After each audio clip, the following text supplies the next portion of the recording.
సంవత్సరాల తరబడి ఎన్ని మందులు వాడినా మీ మోకాల నొప్పులు తగ్గట్లేదా? ప్రాణ పెయిన్ క్లినిక్ లో అత్యాధునిక చికిత్స.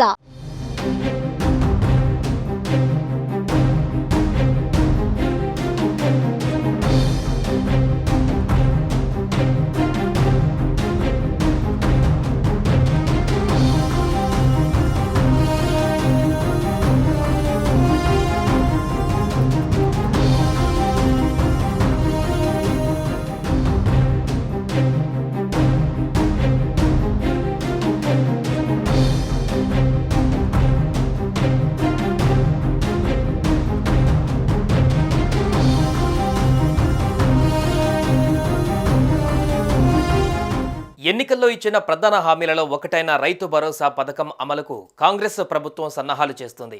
రాబోయే వానాకాలం సీజన్ నుంచి రైతు భరోసా స్కీమ్ అమలు చేయనుంది రేవంత్ సర్కార్.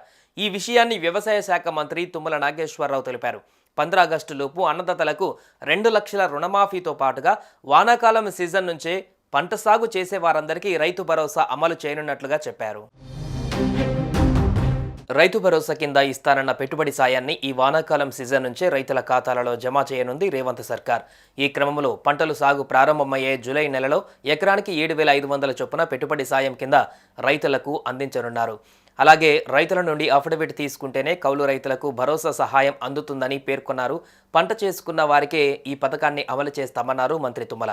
జూన్లో ఎన్నికల కోడ్ ముగియగానే ఆల్ పార్టీ మీటింగ్ ఏర్పాటు చేసి ప్రతిపక్షాలతో పాటు రైతులు, రైతు సంఘాల అభిప్రాయాలు తీసుకుంటామన్నారు. అసెంబ్లీలోనూ ఈ అంశంపై చర్చిస్తామన్నారు. ఆగస్టు 15 లోపు 2 లక్షల రుణమాఫీ చేయనున్నారు. రైతు భరోసా పథకంలో భాగంగా పంట సాగు చేసిన వారందరికీ రైతు భరోసా అందుతుంది. కౌలుదారులు సాగు చేస్తే వారికే నిధులిస్తారు. ఇందుకు మార్గదర్శకాలు రూపొందిస్తున్నామని మంత్రి తుమ్మల తెలిపారు. భూములను కౌలుకు తీసుకునే సమయంలో అన్నదాతల నుంచి అఫిడవిట్లు తీసుకున్న కౌలుదారులకే రైతు భరోసా సొమ్ము ఇస్తామని, రైతు కూలీల గుర్తింపు అంశాన్ని పంచాయతీరాజ్కు అప్పగించామన్నారు. గత ప్రభుత్వం 6 ఏళ్లలో రైతు బంధు కింద 80,450 కోట్లు ఖర్చు చేసిందని, అందులో 25,000 కోట్లు పంట వేయని వారికి అందిందన్నారు తుమ్మల. రైతు భరోసా కేవలం 5 ఎకరాల లోపు వారికే ఇవ్వాలన్న సూచనలు వస్తున్నాయన్నారు. రైతు బంధు ఇప్పటికే కొనసాగుతున్న పథకం కాబట్టి యథాతథంగా అమలు చేశామన్నారు.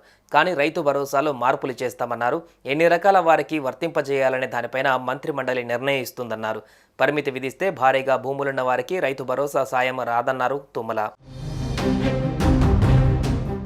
సుమన్ టీవీలో మీ పర్సనల్ అండ్ బిజినెస్ ప్రమోషన్స్ కోసం కింది నెంబర్కి కాంటాక్ట్ చేయండి.